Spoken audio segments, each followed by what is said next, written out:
What's going on, guys? Welcome back, and today we're going to be breaking down the changes that we made to our trip in June. We were originally talking about taking a Disney World trip, but in this video we're going to discuss a lot of the falling out that we had with that trip and a lot of changes that we made after that. We are aware that our trip is effectively today 90 days away, so we're 3 months out from it. So it doesn't really leave a whole lot of time for error.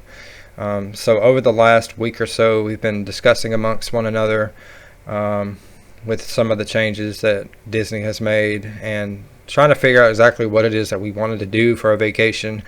So we're going to be breaking that down for you guys. We have an event at Busch Gardens in Tampa, Florida with the Texas Thrill Seekers. It's something we're really excited for.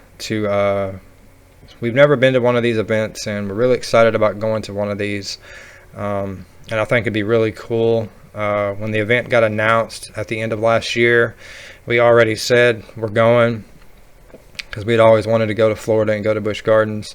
So we're kind of using, the free day at Busch Gardens to kind of use the rest of our summer vacation for this year. We were originally talked about doing a day at Busch Gardens, a day at SeaWorld in Orlando, and then spending like 8 days at Disney. Rather than do that, we've expanded to 2 different other parks that we'll be going to, and they're pretty significant parks. One of these parks, unfortunately, from the research I've gathered on it, is really not toddler friendly, so to speak. Six Flags Over Georgia is, SeaWorld not so much, and Busch Gardens not so much. So not really any of these parks would the baby have a lot of fun. There's only a few rides that he would be able to ride, and he gets really bored with boring rides that are consistently boring all the time. Like he used to really love the carousel. Now he's meh. Yeah, it's kind of like boring to him. So he's starting to get up there in the idea of he likes faster rides. He likes stuff that goes faster and that goes higher. I wonder who he gets that from. But that's neither here nor there. So a lot of the rides that I would take him on, they have a height restriction for, which is one of the reasons why we chose Disney, because they didn't have a height restriction on a lot of their rides. Unfortunately, Disney was going to be requiring him to wear a mask, and I'm not putting a mask on my 1-year-old. And they had said, oh, well, he's going to have to wear a mask. Now you have to wear a mask when you go into dining. You have to wear a mask. You can't take your mask off to eat if you're in line. The only time you can take your mask off to eat is when you're standing still, not doing anything. And even though you're standing still in line, you still cannot eat or drink while you're waiting in line in queue. On top of that, a lot of the things that Disney would have normally had, like the Fast Pass, which would allow you to pretty much reduce your wait time, they haven't officially named a date. Remy's Ratatouille Adventure is set to announce October 1st when the 50th anniversary officially begins. So that's a big bummer. A lot of the stuff that makes Disney isn't where we want it to be. The character meet and greets are still, you can't take a picture with Mickey Mouse. You can't get an autograph from him. You can't do a lot of the things. So we decided to wait to go to Disney until things fairly officially got back to normal. Because we feel like he would enjoy it a lot more. We felt like with the restrictions down, we would enjoy ourselves a lot more, and it would be an actual vacation rather than trying to have a vacation with certain restrictions on the vacation. So we talked to Disney and canceled the reservation. With that being said, Busch Gardens and SeaWorld is still on the table. We'll be going there doing park reviews on both, ride reviews on all 11 rides that they have at the parks. And then we'll be making our way up to Six Flags Over Georgia. Six Flags Over Georgia at this point today in 2021 has, I think, 12 or 13 roller coasters. Don't quote me on that. They've got quite a bit. So it would probably be the equivalent of Six Flags Over Texas in the number of rides that they would have. So we'll be going there for like 2 days. I think we're going to spend 2 days in Six Flags Over Georgia. We're really excited because I've been wanting to ride Goliath for a while.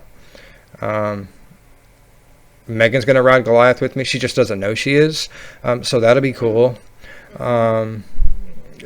Daredevil Dives there, the roller coaster at Over Georgia. There's a lot of really, really nice and good rides there. So we're going to go there and we're going to get all the credits that we can while we're there. So every credit that's available at Six Flags Over Georgia, I'll be getting. I'm sitting at 68, so the goal is to hit 100 by the end of the summer. So we'll be going to Six Flags Over Georgia for 2 days. And I know what you're saying. That still leaves, 3 days. That still leaves an extra 3, 4, 5 days. What are you going to do? After Six Flags Over Georgia, we're going to be making an extended drive to Charlotte, North Carolina. Anybody that knows anything about theme parks knows what's in Charlotte, North Carolina. We'll be making a trip to Carowinds. This is a pretty significant park. This is why we're going to spend more time there, because it's a Cedar Fair park. Any amusement park that's ran by Cedar Fair is going to be a little on the pricey side, but at the same time, the quality of rides is going to be more important than what the price of the money that you pay. We are getting fast lane passes for all 3 days. We actually got it for the entire season.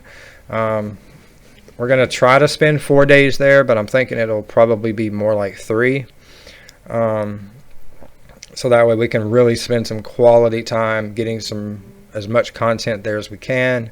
And we'll have a lot of time to do a full park review while we're there. Six Flags Over Georgia as well. But it's a pretty significant trip. In terms of finances, it probably cost about the same as it was if we were to still go to Disney.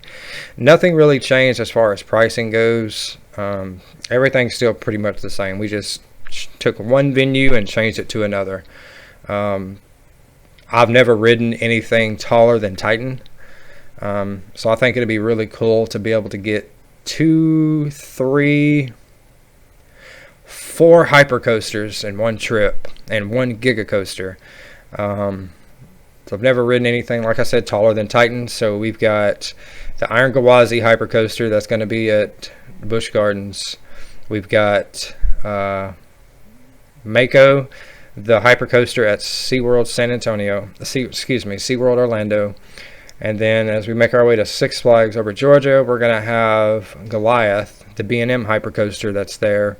And then as we go to Carowinds, we're going to have Intimidator, the hypercoaster that is there as well. And then at Carowinds, again, we're also going to have the tallest giga coaster in the world, Fury 325. So that is the only ride that I'm actually really, really skeptical about. I know it's a great ride. I've seen all the reviews and everybody talking about the ride, and it looks pretty cracked, not gonna lie. But I'm just skeptical about new rides because I've been doing the same thing for the last year. So I think it's good to kind of branch out and ride some new shit, have some new fun, and definitely kind of step our game up. The intensity part of 325 isn't what really worries me. Nothing actually worries me about it. I know I'm going to have fun as soon as I get on it. I think the only thing that really worries me is sitting there by myself doing it. But it's all good though, because we're always going to have fun. Fury 325. The primary goal to be the first giga coaster. We're getting some GoPro stuff so that way we can get on-ride videos of just about everything while we're there. Because Busch Gardens and SeaWorld, they're a lot more lenient when it comes to you recording ride footage on the rides, as long as you have something that's going to keep your camera kind of locked in, kind of like the GoPro wristbands, the headbands, and the chest. If you have something that's your camera's gonna lock into it, then you should be fine. Six Flags, on the other hand, they don't want you recording period at all. So that's why all my videos at Six Flags are off-ride videos, because I don't want to take a chance and break the rules and then get thrown out of the park, because then it just completely ruins the day. So yeah, that's our plan. TTS event at Busch Gardens on June the 12th, June 13th at SeaWorld Orlando, 15th and 16th at Six Flags Over Georgia, and then the final 3 days at 17th, 18th, or 18th, 19th, and 20th at Carowinds. We're thinking about trying to get some more people to go with us. So if anybody is interested in, making this trip, and financially you can be able to make the trip, let me know in the comments, man, because we would definitely love to have people go on with this trip, because we don't know anybody over there. So this is all new. So let us know in the comments, and we'll definitely try to connect with each other and try to see if we can all go over there. All right, man, that's going to do it for this one. If you haven't already, hit that subscribe button. If you want to help promote the channel and help me out a bunch, go ahead and smash that like button. Thank you guys so much for watching, and as always, we will catch you guys in the next one. Peace.